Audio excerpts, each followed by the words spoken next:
Նիկոլ Փաշինյանն Իրան է մեկնել, նա Թեհրանում կմասնակցի Իրանի դեմ Միացյալ Նահանգների եւ Իսրայելի հարվածների առաջին իսկ օրը սպանված Իսլամական Հանրապետության գերագույն հոգեւոր առաջնորդ Ալի Խամենեիի հրաժեշտի արարողությանը։ Օդանավակայանում Փաշինյանին դիմավորել է Իրանի փոխնախագահ Համիդ Փուր Մոհամմադին։ Այցի ընթացքում նախատեսվում են նաեւ շփումներ Իրանի ղեկավարության հետ։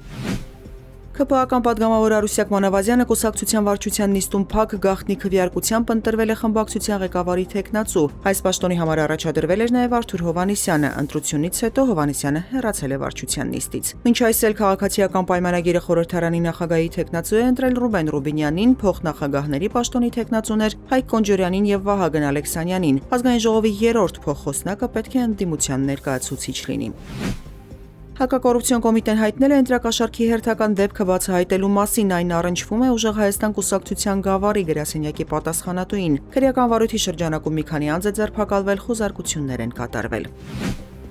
Հանրապետական կուսակցության փոխնախագահ Արմեն Աշոտյանի կալանքը 1 ամսով երկարաձգվել է, միջնորդությունը հակակոռուպցիոն դատարան ներկայացրել էր քննչական մարմինը։ Աշոտյանը մեկն էր այն 7 նախկին պաշտոնյաներից, որոնք ձերբակալվել էին հունիսի 5-ին, վարույթը վերաբերում է շուրջ 200 միլիոն արժեքով գույքի նկատմամբ պաշտոնեական լիազորությունների չարաշահմանն ու փողերի լվացմանը։ Իրավապահները խոզարկություն են իրականացրել Մայր Հայաստան կուսակցության վարչության անդամ քաղաքագետ Երվանդ Բոզոյանի բնակարանում։ Քննչական կոմիտեից հայտնում են, որ քննչական գործողություններն իրականացվում են քրեական վարույթի շրջանակում, առայժմ այլ մանրամասներ չներկայացնելով։ Կիևի վրա հուլիսի 2-ի ռուսական հարձակումների զոհերի թիվը հասել է 30-ի, եւս 3 մարդ դեռևս անհետ կորած է։ Ուկրաինայի մայրաքաղաքում հուլիսի 3-ը սգո օր է հայտարարվել։ Փոխադարձ հարվածները մինչ այդ շարունակվել են նաեւ հուլիսի 3-ին։ Ուկրաինայում գիշերային հարվածների հետևանքով 4 մարդ է զոհվել, ռուսական կողմն իր հերթին հայտարարել է 2 զոհի եւ ենթակառուցվածքային վնասների մասին։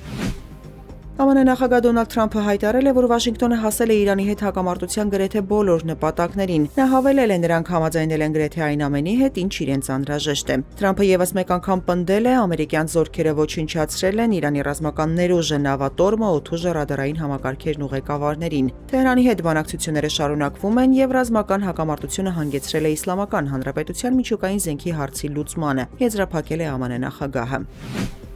Հայաստանի տարածքում հուլիսի 3-ին կեսօրից հետո 4-ից 7-ին ժամանակ առ ժամանակ սպասվում է կարճատև անձրև։ Օդի ջերմաստիճանը հուլիսի 3-ին կբարձրանա եւս 2-ից 3 աստիճանով, հուլիսի 4-ից 6-ին կնվազի 5-ից 7 աստիճանով։ Երևանում այսօր ուշ երեկոյան կարճատև անձրև է սպասվում։ Մայրաքաղաքում ցերեկը կլինի 33-ից 35, երեկոյան ժամերին 27-ից 29 աստիճան տաքություն։